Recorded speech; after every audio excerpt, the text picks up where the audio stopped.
अवधूत चिंतन श्री गुरुदेव दत्त श्री स्वामी समर्थ महाराज की जय।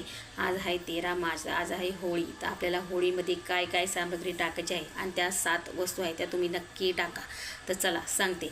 पहिली आहे चंदनाचे लाकूड। चंदनाचे लाकूड टाकल्याने घरामध्ये हे सुख समृद्धी नांदते। दुसरे आहे शेणाची गौरी। शेणाची गौरी होळीमध्ये टाकल्याने घरातील नकारात्मक दूर होते। तिसरे आहे विड्याचे पान, कापूर आणि 7 लवंगा। या होळीमध्ये टाकल्याने आजारमुक्त व रोगमुक्त होते। चौथे आहे गावाची ओंग। गावाची ओंग का टाकायची? अन्नपूर्णा माता प्रसन्न राहते। पाचवे आहे काळे तीळ। काळे तीळ का टाकायचे होळीमध्ये? तर घरातील दोष व वास्तुदोष निघून जातील। सहावे आहे हवन सामग्री। हवन सामग्री का टाकायची? सुख समृद्धी प्रसन्न अर्पण सुख समृद्धी नांदते। सातवा आहे नारळ। नारळ का टाकायचे होळीमध्ये? तर माता लक्ष्मीचा आशीर्वाद राहतो।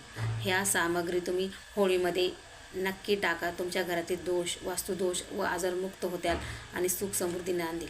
श्री स्वामी समर्थ।